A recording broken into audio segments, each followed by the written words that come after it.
Seperti apa yang saya utarakan sebelumnya, kita memang tidak ingin mengintervensi hukum ya. Secara hukum dan pembuktian memang sudah dibacakan oleh hakim tadi, memang benar begitu yang sesuai dengan proses persidangan. Namun yang kita sayangkan memang pada awal penyelidikan itulah yang mungkin suatu pembuktian yang terjadi kontroversi, sehingga kejadiannya pembuktiannya apa yang kita lihat hari ini validnya seperti ini.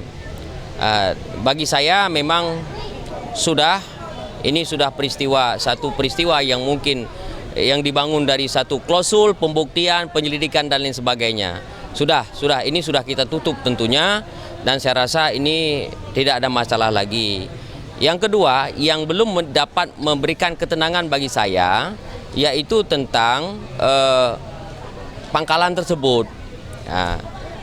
Apa hal-hal yang menyangkut dengan urgensinya sehingga hanya kerusakan gagang pintu saja bisa dilanjutkan ke pengadilan begini, sehingga menghabiskan semua energi masyarakat, mahasiswa, LSM dan lain sebagainya. Apa urgensinya?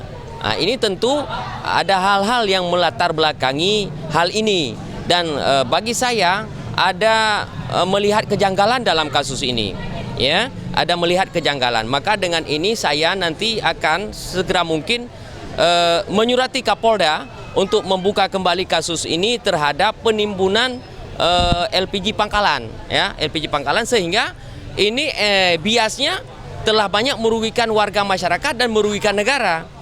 Ya, saya mencermati hal ini karena dari hasil saya mengadvokasi ke lapangan, termasuk dengan masyarakat, dengan Ibu Mursida ini juga, dia mengatakan bahwa pangkalan itu sudah beroperasi semenjak dari 2013.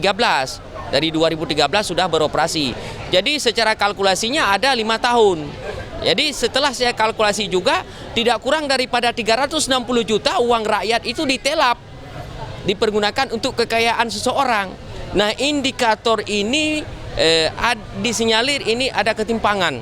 Maka saya nanti akan meminta Kapolda untuk membuka kembali, dan barang bukti ini kok dihentikan, pengusutan dan penyelidikan ini kok dihentikan oleh pihak kepolisian. Maka harus dibuka kembali tabir ini, ya, dan hukum harus ditegakkan, kerugian negara harus dipertanggungjawabkan. Itu bagi saya.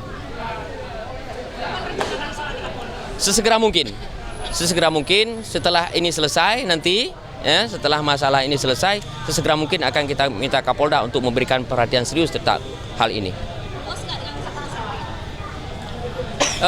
Saya otomatis kurang puas, walaupun memang secara hukum benar, realisasinya sudah benar, tapi saya menyesali fakta-fakta ini yang tidak masuk secara otentik.